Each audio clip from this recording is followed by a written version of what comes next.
before I start, I think I learned something here today which makes sense to me. I was talking to this gentleman, Paul, over here, and I think it made sense to me that we're all in a club in this room, and it's a club I don't think any of us would ever wish to join in the first place. We're here because of tragedy, because of sad stories, because of death. But once we're in this club, I don't think of a better club to be in. This is my passion. I think I've seen your passion, and this is a great organization and a great club. So, welcome to the club.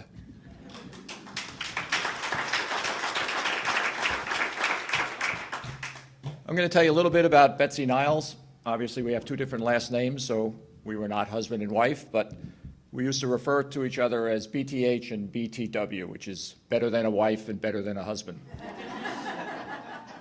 We were one of those rare couples that met online dating, matchmaker.com, 10 years ago. And first date was okay, second date was okay, third. But after about the fifth to sixth date, we realized we were made for each other. And we spent the next 10 years of our life together as companions. The best 10 years of my life, and I believe the best 10 years of her life. Betsy was a great reader. She was, her career was education publishing. She was a writer of children's books, a writer of materials for schools, and she was a great fan of Joan Didion. I don't know if you know the author Joan Didion, but one of Joan Didion's famous books is called The Year of Magical Thinking. And it's about the death of her husband and the death of her daughter. And one of Betsy's favorite quotes was, "Life changes fast. Life changes in the instant. You sit down to dinner, and life as you know ends." Little did she know that was her fate. Not so much dinner, but she was walking to the train to go to work in New York City last March 30th, and a gentleman driving a van was blinded by the sun, hit her as she crossed a walkway, and just like your story, brain dead in the hospital for 36 hours before we removed life support and she became a donor. We were approached in the hospital by Paula Gutierrez of the Sharing Network. I don't know if Paula's here. Probably not. And I think she's the closest to an angel that I've ever met. We had no discussion, Betsy and I, about organ donation. We talked about everything else under the sun, end-of-life care, do not resuscitate, who's going to be the medical proxy. But the thought of organ donation never came into our mind. And Paula from the New Jersey Sharing Network came to us in the hospital and asked about organ donation. And my reaction was, it's the one thing we never discussed.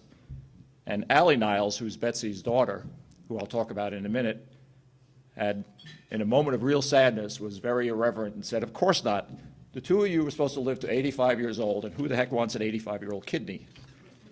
But we decided, obviously, that's what Betsy would have wanted, and she did donate everything except her eyes, which is something her two adult children just couldn't get their hands around it in terms of agreeing. But she donated everything, and as far as we know, the recipients are alive and well, and I don't know the count, but it's, more than a handful.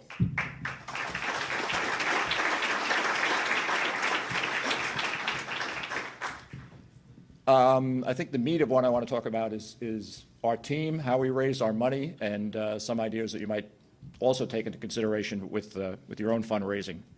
The team was Betsy's Dash. The dash part comes from a poem written by Linda Ellis.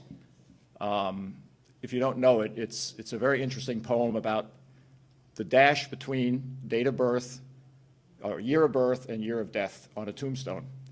And her the summation of what she says is what really matters in life is how we live and love and how we spend our dash, the part between birth and death. So we adopted that as our team slogan. And one learning, we had T-shirts, I didn't wear it today. One learning, if you're having T-shirts made, don't use gray. Get a color, get a nice vivid color. So this year we're going to switch to, we have teal this year, so don't anybody else use teal. We did raise over $9,000. I don't know if we came in fifth or third or And we were especially proud of that because we didn't have a lot of time.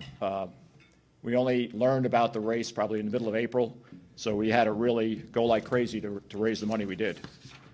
In the race itself, Allie, Betsy's daughter, Allie is hopefully a future Olympian marathon runner. She's 27 years old. She has really trained, and she's starting to run marathons that could potentially get her into the Olympics, not this year, but in 4 years. And she really wanted to win this race for her mother, and she did. She came in first among the women, came in first among the women.